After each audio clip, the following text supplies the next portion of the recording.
The desert was still breathing heat when the sun finally died. The light bled out slow over the mesas, a long red sigh that left everything half-burned and beautiful. Dust shimmered in the air, turning the evening into a fever dream. Horses stamped and shifted along the edge of the square, their nostrils snorting against the scent of smoke and sweat. From the hills came the sound of a lone coyote's cry, thin, tired, and ancient, and it echoed through the heart of Red Mesa Crossing as if reminding everyone that mercy had long since left this place. Torches were lit one by one, the pitch snapping like bones in the heat. Shadows stretched, twisting into the shape of men who'd come to watch what dignity looked like when it was sold. They came from all corners: ranchers, miners, drifters, soldiers with cracked boots and emptier souls. The air hung heavy with whiskey and want. Someone laughed too loudly. Someone else spat on the ground. The wooden platform at the center of the square looked freshly hammered together, rough pine creaking beneath the weight of what the evening would demand. 3 women stood upon it. They did not speak. They did not need to.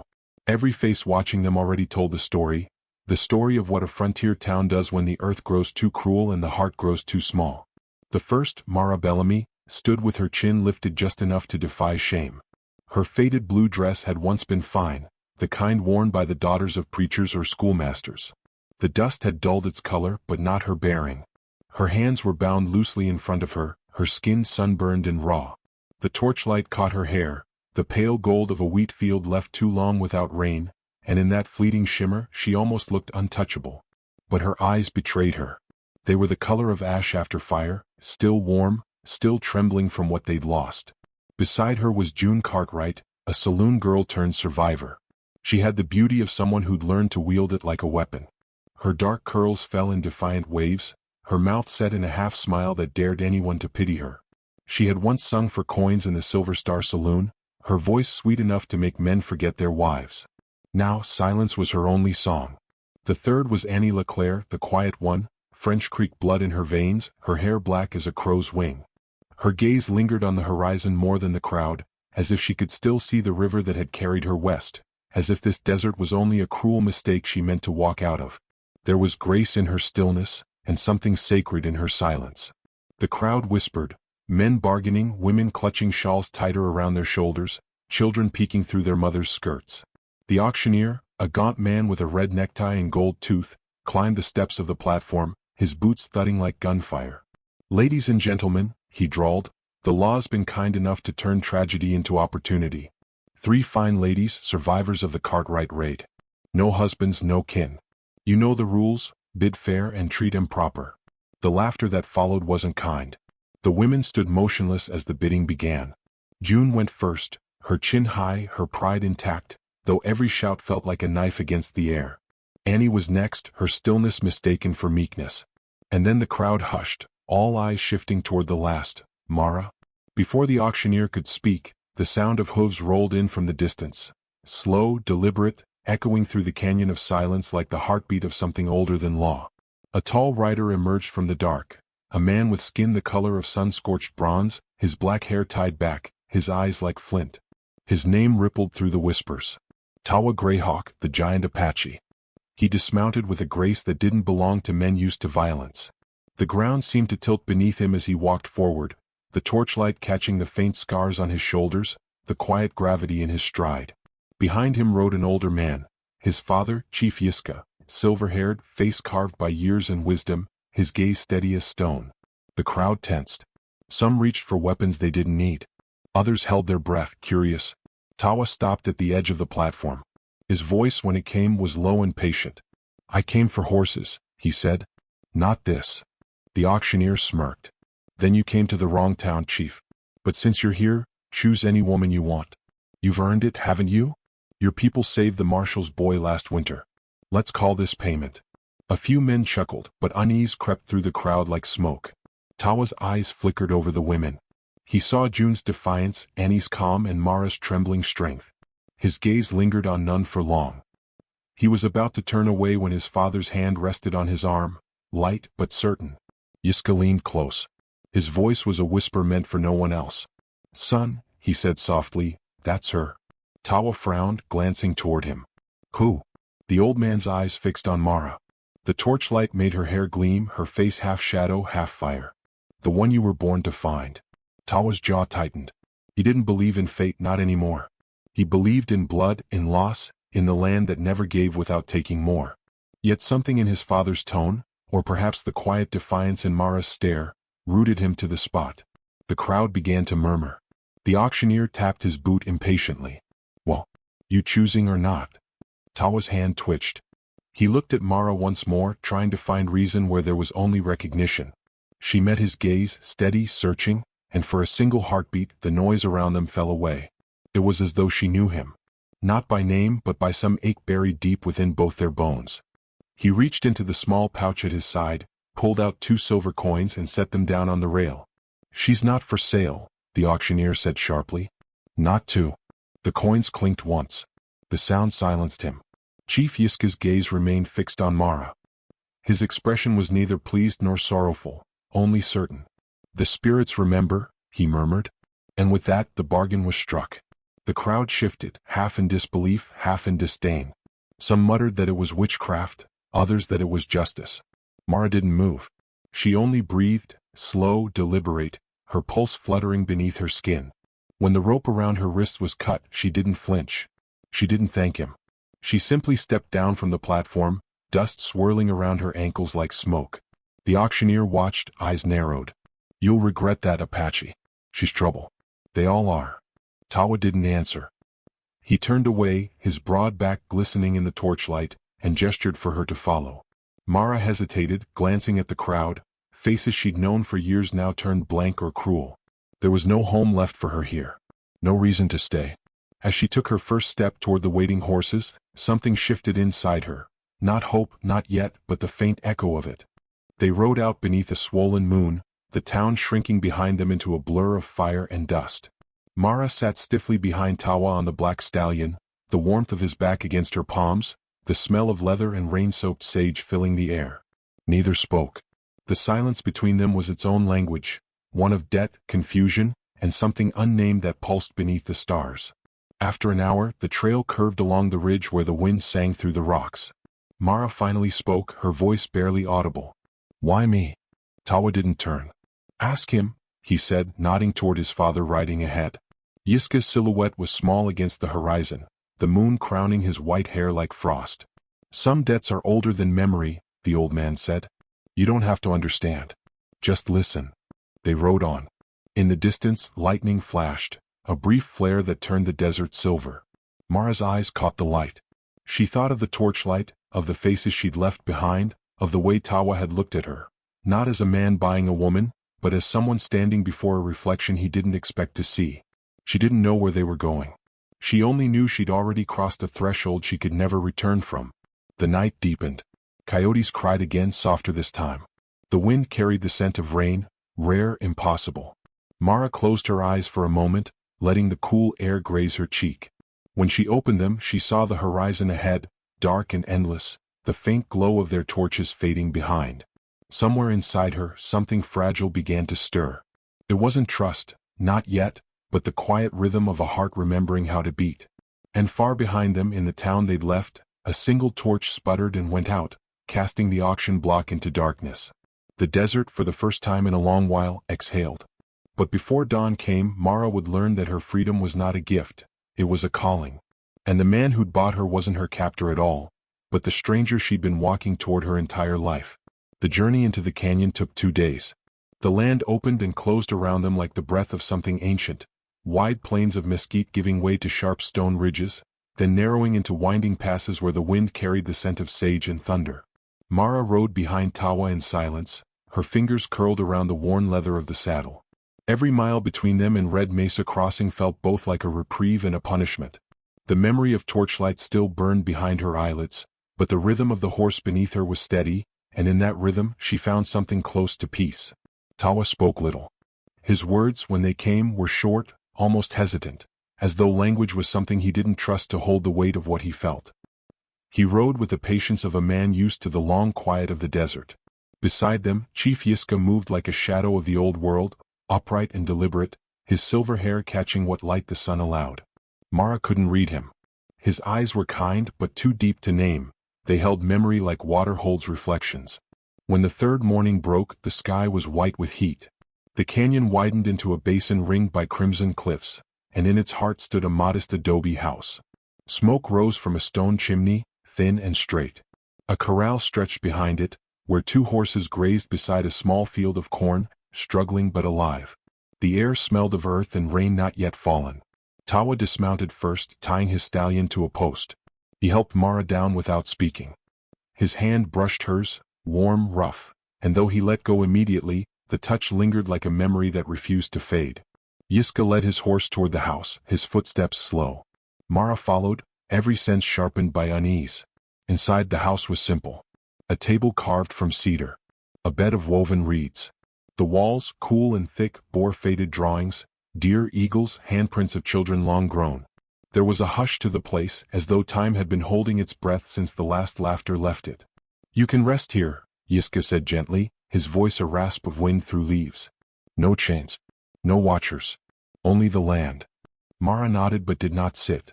She looked around, her pulse loud in her throat. "Why did you bring me here?" The old man smiled faintly. "Because you were already walking this way. We only met you halfway." His words unsettled her. She wanted to demand answers, to break open the strange calm he wore, but exhaustion pressed harder than anger. So she sat, her body folding like dry paper, and for the first time in months she slept without fear. When she woke, the light had softened. Outside, the sound of horses carried through the still air. She stepped to the doorway and saw Tawa near the corral, shirtless, the bronze of his back gleaming beneath the sun. He moved with quiet precision, mending a fence, his every motion measured, purposeful. Mara watched from the threshold, unseen. There was something in the way he worked, a kind of humility, like he was trying to earn forgiveness from the earth itself. Yiska joined her, leaning on his staff. "He's been alone too long," he said, eyes following his son. "Silence has made him strong, but it's a hard strength. It cuts both ways." Mara folded her arms. "He doesn't speak to me. He doesn't know how," the old man said. "He was raised between 2 tongues and both betrayed him." She glanced at him. "And you? Do you believe in this fate you keep talking about?" Yiska smiled, the expression almost sad. "I believe the world has patterns. You and my son are part of one. The rest," he looked to the horizon, "is what you choose to make of it." That evening the desert wind shifted. A storm gathered over the far hills, low thunder rolling like an old drum. Mara helped carry water inside, her hands brushing against Tawa's once, twice in the half-light. Neither spoke, but something moved between them, a fragile awareness, neither comfort nor fear, just presence. When the rain came, it came hard. Sheets of silver cut across the canyon, washing the dust from the air. Mara stood at the doorway again, watching lightning paint the sky. Tawa approached quietly, his voice a murmur beside the storm. "You're not afraid?" She shook her head. "Afraid of what?" "The sky. The noise. I've lived through worse." She smiled faintly, then looked at him. "You?" He hesitated. "I was taught to listen to storms. They speak clearer than men." His tone held no irony, only truth. For a moment she thought she saw something soften in him, an openness she hadn't expected. Then lightning flared again, illuminating his face, the scar at his jaw, the tiredness in his eyes. He looked less like a warrior and more like a man who'd been waiting too long for something unnamed. The wind tore through the doorway. Mara stepped forward, out into the rain. Her dress clung to her skin, her hair plastered against her face. She lifted her arms slightly, eyes closed, letting the storm wash over her. "This rain," she whispered, "feels like mercy." When she turned, Tawa was watching her, motionless. Then slowly he stepped out too. The rain struck his shoulders, ran down the curve of his spine. They stood like that, 2 figures carved from the same quiet, until the thunder rolled away and the silence returned. Later, inside, she sat by the small fire Yiska had kindled. Her hair steamed, her palms open to the warmth. Tawa sat opposite her, his gaze fixed on the flames. For a long time neither spoke. The air between them felt thick with something unsaid. Finally Mara broke the quiet. "You think your father knows something about me?" Tawa's jaw tightened. "He knows too much about ghosts. Am I one?" He looked up sharply. "No," then softer, "not yet." She didn't press. The firelight flickered against his face, carving the planes of his cheekbones, the slope of his brow. He looked older in the glow, burdened by a grief she couldn't name. "Do you hate me?" she asked suddenly. His eyes found hers. "No. I don't know what I feel for you." The honesty of it struck her harder than cruelty would have. She turned away, her throat tight. Outside, the rain eased, leaving behind a hush that felt almost holy. Over the next days the world slowed. Mara helped grind corn, fetched water from the creek, mended blankets. She began to learn the rhythm of this place, the way dawn arrived soft and gold, the way night carried the smell of cedar smoke. Sometimes when she worked she caught Tawa watching her from the fields, his gaze thoughtful, unreadable. She didn't look away anymore. Yet beneath the quiet, a question lingered. Why had she been chosen? What memory tied her fate to this canyon? Every time she tried to ask Yiska, he smiled and said, "The answer isn't ready to be spoken." On the seventh evening the old man carved a small totem from cedar, a bird with wings spread wide. He handed it to her, his gnarled fingers trembling slightly. "For your spirit," he said. "So it remembers the way home." Mara traced the grooves with her thumb. "And if I don't have one?" Yiska's eyes glinted with something like pity. "Everyone has one. Some just forget where they buried it." That night, she dreamt of water, dark, endless, carrying her beneath a red sky. When she woke, the house was quiet. Tawa's sleeping form was visible through the open doorway, a silhouette against the dying fire. She watched him for a long moment, then lay back, listening to the heartbeat of the canyon around her. At dawn, she found Yiska outside, facing the rising sun. His posture was rigid, but his eyes were distant, as if looking at something beyond the horizon. "Was this what you wanted?" she asked softly. He didn't turn. "What I want no longer matters. Tawa doesn't understand why I'm here." "He will," Yiska said, "when he remembers what was taken from him." Mara frowned. "What do you mean?" The old man finally turned, and for the first time she saw fear in his face. "You remind him of someone. Someone the desert took." Before she could ask more, the wind shifted, cold and sharp. From the ridge came the distant cry of a hawk, a sound that seemed to slice through the silence. Tawa emerged from the house, eyes searching the horizon, hand resting on the knife at his belt. His gaze met Mara's, filled with something she couldn't name, recognition or dread. In the space between heartbeats, the peace of the canyon broke. Dawn came pale and trembling over the canyon, painting the cliffs in bruised shades of rose and rust. The world smelled of rain turned to dust again. Smoke curled from the chimney, thin as breath. Mara woke to the sound of silence, not the peaceful kind but the kind that waits, heavy and listening. When she stepped outside, Chief Yiska was already there, seated cross-legged near the fire pit.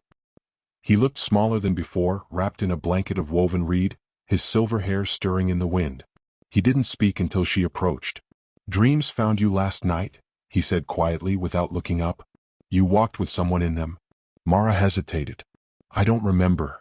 That is how remembering begins. She didn't know what to make of his words. The old man had a way of talking that felt both wise and cruel, like he saw the shape of something she wasn't ready to name. She turned her gaze to the horizon, where Tawa stood alone in the field, sharpening a blade against a whetstone. His movements were deliberate, almost ritualistic. The morning light struck his face, catching the faint scar across his jaw, the one that made him look both younger and more ancient at once. He'd barely spoken to her since that night of rain. It wasn't avoidance exactly. It was something deeper, a distance he carried inside himself, as if he feared his touch might burn her. Yet every time she looked his way, she caught the flicker of conflict in his eyes, like a man who had stumbled upon something he didn't believe he deserved. The day stretched thin. By evening, clouds gathered again, low and heavy, carrying the taste of another storm. Yiska called for her to sit beside him by the fire. His breathing was strained, the edges of it ragged. "The world grows smaller when a man's days shorten," he said. "So he must make his stories count." Mara folded her hands in her lap. "Then tell me yours." He smiled faintly. "You wouldn't want an old man's memories. They're heavy things." "Maybe I do," she said softly. He stared into the flames. "Once," he began, "when I was younger than my son is now, there was a winter that took everything. The river froze, the herds fled, and the sky itself seemed to turn its face away. We were starving. My wife, the mother of Tawa, had fallen ill. I left our camp to find medicine in the white man's town. I was beaten for trespassing. Left for dead in the snow." Mara listened, the firelight flickering across her face. "A woman found me," Yiska continued. "A white woman. She hid me in her barn, brought me food though her neighbors warned her not to. For 2 weeks she tended my wounds. And then one night the soldiers came. They thought she was harboring a thief. She lied to protect me. She was shot before my eyes." The wind stirred, catching embers from the fire and carrying them upward. Yiska's gaze didn't move. She died calling out a name I didn't understand. When I returned to my people, I carried her memory like a scar. I told myself I'd repay that debt one day. And then years later, when I saw you standing in that light. Mara's breath caught. You thought I was her. He nodded slowly. Or what the spirit sent in her place. You have her face, her eyes. The same quiet sorrow. The desert doesn't often bring the dead back to us. But it has its ways of giving second chances. Mara's pulse quickened. And your son? What does he believe? Yiska's gaze shifted toward the window, where Tawa's silhouette moved against the dying light. He doesn't believe in ghosts. But he's been haunted all his life. That night the storm broke. The roof rattled, wind keening through the canyon like a living thing. Mara woke to the sound of coughing, deep, rasping, desperate. She found Yiska by the hearth, clutching his chest, his face pale beneath the firelight. Tawa was already there, kneeling beside him, his hands steady but his eyes wide with fear. Father, he said, voice cracking. Breathe.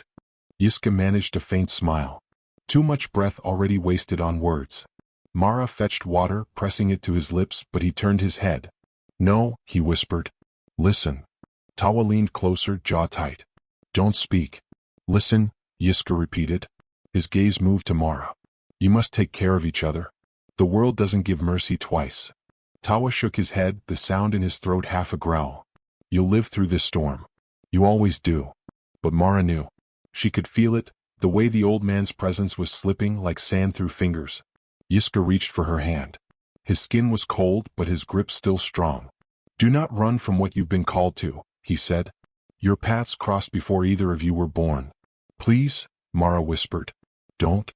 Be kind to the woman who carries the rain, he murmured, his eyes finding Tawa's one last time. And let the fire forgive you. Then his hand fell still. The wind howled through the canyon. The fire guttered, then steadied again. Tawa knelt there, motionless, his father's weight in his arms. The expression on his face wasn't grief, it was disbelief, as if the earth itself had lied to him. Mara reached out, but he stood abruptly, lifting the old man's body with wordless strength and carrying him outside into the storm. She followed, calling his name, but the wind drowned her voice. He laid Yiska down beside the cedar tree overlooking the canyon, then turned away. Rain washed over them both, slicking his hair against his face. He knew, Tawa said at last, his tone hollow. He knew it was coming. He brought you here for this. Mara shook her head. He brought me because he wanted peace. Tawa's laughter was low, bitter. Peace? There's no peace in his stories. Only guilt. She stepped closer. What are you talking about? He turned, eyes blazing. The woman he spoke of, the one who saved him. You think she was some saint? She was my mother's sister. She betrayed her own blood to protect him. My mother died believing she'd been replaced. Mara froze. That's not possible. It's true, he said. He saved me from his own shame by turning it into legend. The rain grew heavier, drumming on the earth between them. You're wrong, Mara said softly. He didn't want you to carry his hate. Tawa's voice broke. Then why did he bring you here? Why you? The question hung between them like lightning, too bright, too near. She didn't have an answer. She could only feel the weight of the moment pressing on her chest. The sense that everything they were, everything they'd begun to feel, was being tested by ghosts neither of them could see. When dawn came, the storm had passed. The canyon was washed clean, glistening in the newborn light. Birds returned, their calls soft but alive. Tawa stood by the cedar tree, a mound of fresh earth at his feet. Mara watched from the doorway, her heart pulled taut between grief and something nameless. He didn't look at her as he spoke. He told me once that death is only another kind of trail. Maybe he's walking it now. She stepped closer. You don't have to walk this one alone. He finally turned, eyes rimmed with exhaustion. You don't understand. You're the trail, Mara. You're what he left me to follow. She flinched, the words cutting deep. I didn't ask for that. I know. He looked away. Neither did I. She wanted to reach for him, to bridge the space between them, but pride and sorrow held her still. Instead, she said quietly, you can't build your life from someone else's death. His expression hardened. And what would you know of life out here? The words stung. She turned, walking back toward the house. Her voice trembled, but she didn't look back. Enough to know that silence isn't strength. It's just fear wearing armor. He didn't follow. By nightfall, the air turned cold again. Mara packed a small bundle, water, bread, the cedar totem Yiska had carved for her. She looked once around the house that had begun to feel like a fragile kind of home. Then she stepped outside, the stars sharp and infinite above. She walked toward the canyon's edge, boots crunching on the gravel path. The moon rose, throwing her shadow long and thin. Every step away felt like peeling away another piece of her heart. She didn't look back. She couldn't. By the time Tawa realized she was gone, dawn had already begun to silver the ridges. Panic sliced through the numbness he'd carried all night. He found her tracks near the riverbed, small, determined, fading into the distance. Without thought, he saddled his horse and followed. The sun climbed higher, burning the mist away. Hours passed. Then, near the mouth of an old mining trail, he found her collapsed against a boulder, her lips dry, her skin pale with heat. Her bundle lay beside her, half open. The cedar totem rested in her palm. He dismounted, running to her side. "Mara," he whispered, lifting her gently. Her eyelids fluttered. "You came," she murmured, voice raw. He brushed the dust from her hair. "You left me first." Her lips curved into the faintest smile. "I didn't mean to." "I know." His throat tightened. "I shouldn't have let you go." The silence between them softened. The wind moved through the canyon, low and mournful. He carried her back to the horse, his hands steady on her back. When they reached the ridge, she spoke again, her voice barely a breath. "He loved you, Tawa. Whatever mistakes he made, they were born from love." He didn't answer. The trail wound down into the valley, and the first hint of smoke rose from the chimney of their home. Mara's head rested against his chest. "You still have his fire?" she whispered. "Don't let it burn you." He looked toward the horizon, where the last storm clouds were dissolving into light. Maybe some fires aren't meant to die. As they crossed the final rise, a hawk circled above, its cry sharp and solitary, echoing through the canyon like a memory unburied. Tawa felt it before he understood it. The old man's voice carried in the wind, faint but certain. "Be kind to the woman who carries the rain." And as he looked down at Mara, still pale but breathing, the truth came to him not as revelation but as recognition. The rain hadn't come to save the land. It had come to save him. The sky burned gold when they returned to the canyon. Smoke from the morning fire drifted upward in slow ribbons, fading into the light. Tawa rode with Mara in his arms, her breath shallow but steady. The house waited for them, small and quiet beneath the cliffs, the door creaking softly in the wind. It looked unchanged, but nothing inside either of them would ever be the same. He laid her on the bed of woven reeds and sat beside her until her eyes fluttered open. For a moment, she seemed uncertain where she was, her gaze moving across the ceiling beams, the faint shadow of the fire dancing across the walls. Then she turned her head and saw him, her face pale but calm. "You brought me back," she whispered. "You never left," he said. Her lips curved faintly. "I tried to." "I know." The silence that followed was soft, not heavy as before. Outside, the canyon wind hummed through the trees, and the sun spilled gold over the earth. For a long while they simply breathed together. When Mara sat up, she saw that a new mound of stones had been raised near the cedar tree. Tawa had built it with his own hands, marking it with carved patterns of smoke and rain. "For him," she said quietly. He nodded. He asked for no ceremony. Just fire and the land to take what's left. She rose on unsteady legs, stepping outside. The air was warm and dry. The wind carried a strange peace, like a song half remembered. "He was right," she murmured. "About you. About me." Tawa joined her, his face unreadable. He spoke in riddles. They were truths he didn't know how to say. He looked out toward the ridge, his jaw tight. "He told me I'd find forgiveness in your eyes. But I only see what I don't deserve." Mara turned to him. "Deserve has nothing to do with it." He said nothing.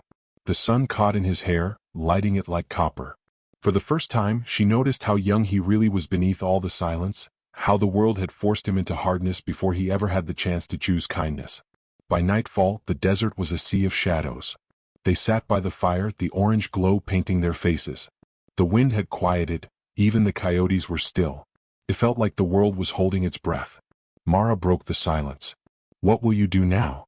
He poked at the fire with a stick, watching the sparks drift upward. "I'll stay." This was his land, his home. It should not be left to ghosts. "And me?" He glanced at her.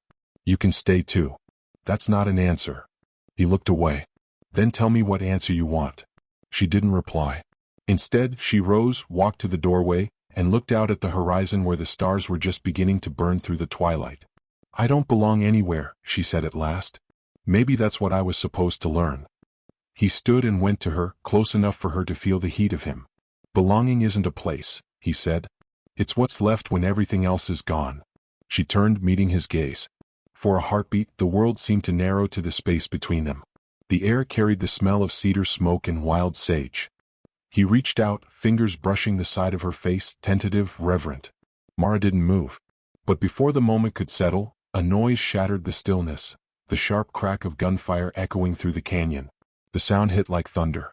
Tawa froze, eyes narrowing. He grabbed his rifle, scanning the darkness. Voices followed, rough and distant. Men shouting, horses snorting. Mara's stomach turned cold. "The traitors," she whispered. He didn't answer, but his expression said enough. They had returned, the same men who'd once sold lives beneath the torchlight.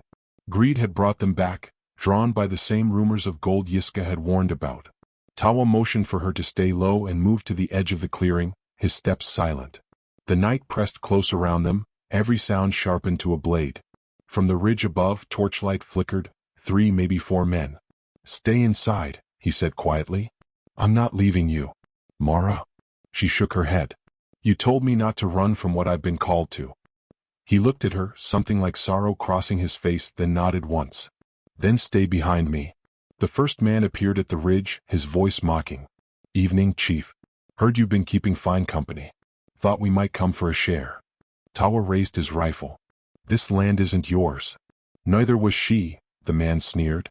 "But you took her anyway." The words hit harder than the threat. Tawa's grip tightened. Mara felt his anger like heat through the dark. "Leave," he said. The men laughed. Another shot cracked. The bullet struck the ground near his feet, sending up a spray of dirt. That was enough. Tawa fired once, clean, controlled. The echo rolled down the canyon like a storm breaking loose. One torch fell, sputtering out in the dust. Chaos erupted. The night filled with gunfire and shouting. Mara ducked behind a rock, the cedar smoke stinging her eyes. She saw Tawa move through the dark like a shadow, swift, relentless, the wild grace of someone fighting for more than life. 2 men fled, one fell silent. Then came another flash, a gun from the side hidden among the rocks. The shot struck Tawa's shoulder. He staggered, dropping to one knee. "Tawa." Mara ran to him, ignoring the shouting. She knelt beside him, pressing her hand against the wound. Blood darkened his shirt, warm and slick beneath her palm. He tried to push her away. "Go," he rasped. "No," her voice was sharp with fear. "I won't." The last traitor approached, limping but armed, his grin feral in the firelight. "You should have stayed out of this, girl." Mara stood, heart pounding. Her hand closed around Yiska's staff, lying near the fire pit. When the man stepped closer, she swung. The blow landed hard across his temple. He dropped instantly, torch rolling from his grasp. The sudden quiet felt deafening. Only the crackle of the fire and Tawa's ragged breathing filled the air. Mara dropped to her knees beside him again. "You're hurt." He grimaced, blood at the corner of his mouth. "It's nothing." "You're lying." He gave a faint, broken laugh. "Maybe." Her eyes burned. "You could have died."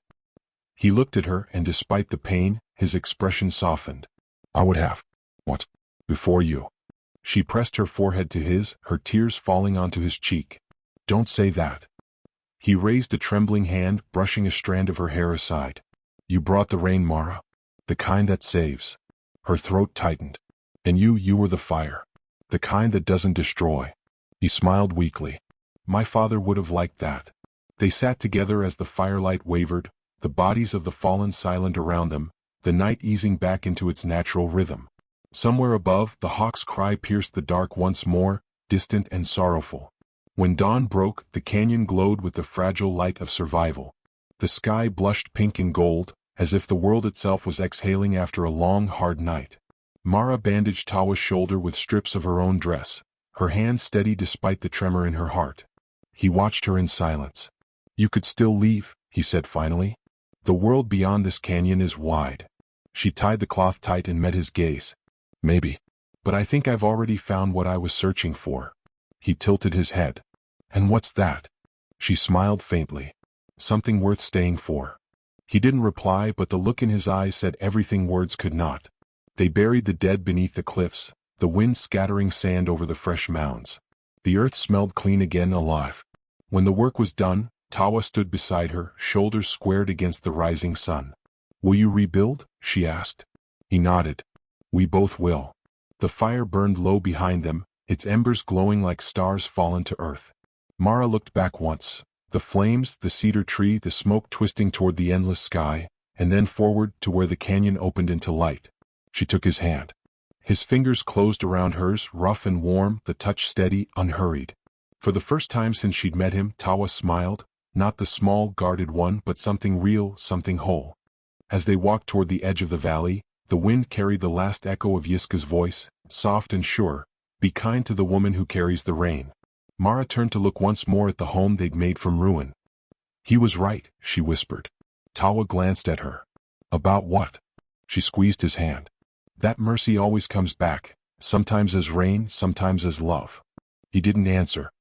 He just looked at her, and in his silence she found every word she'd ever needed.